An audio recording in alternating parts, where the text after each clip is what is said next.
అని పరిశుద్ధ గ్రంథం బైబిల్ సెలవిస్తుంది. దాని యొక్క అర్థం ఏంటంటే మనమందరం కూడా చిన్నపిల్లల వలె, చిన్నపిల్లల లాంటి మనసు అనగా మనం కూడా తిరిగి జన్మించాలని పరిశుద్ధమైన గ్రంథము సెలవిస్తుంది. వాడు తిరిగి జన్మించితేనే గాని వాడు దేవుని రాజ్యంలో ప్రవేశించలేడు, దేవుని చూడలేడు అని దేవుని వాక్యం పరిశుద్ధ గ్రంథం బైబిల్ సెలవిస్తుంది.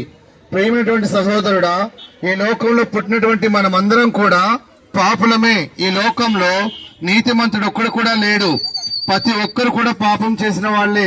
పరిశుద్ధ గ్రంథం బైబిల్ విధంగా సెలవిస్తుంది, ఏ భేదమును లేదు, అందరూ పాపం చేసి దేవుడిని గురించి మహిమను పొందలేకపోవచ్చున్నారని.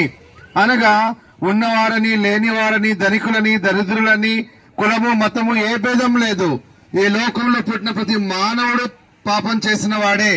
పాపంతో గాని మనం ఈ లోకాన్ని విడిచినట్లయితే మన యొక్క గమ్యస్థానము, నిత్యత్వము అగ్నిగంధకాలతో మండే గుండానికి, నరకానికి పోవాల్సి ఉంటుంది. దేవుడు లేని స్థలానికి వెళ్లాల్సి వస్తుంది. అదే మన పాపం నుంచి విడిపించడానికి, నిత్య శిక్ష నుంచి విడిపించడానికి దేవాది దేవుడు యేసుక్రీస్తు ప్రభువారు మన కొరకు ఈ లోకానికి వచ్చాడు. ఆయన మానవ జనంతో ఈ లోకంలో జన్మించి మన పాపాల కొరకే కలవరి శిలువలో ఆయన రక్తాన్ని కార్చాడు, చనిపోయాడు, సమాధి చేయబడ్డాడు, 3వ రోజున సమాధి నుండి తిరిగి లేచినాడు.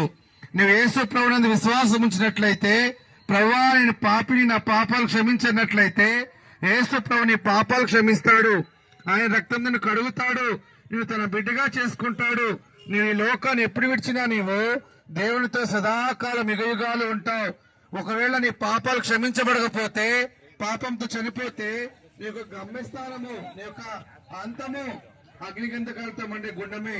ప్రియమైనటువంటి సహోదరి సహోదరుడా, యేసు ప్రభువు నిన్ను ప్రేమిస్తున్నాడు. యేసు ప్రభువు నీ కొరకు చనిపోయినాడు.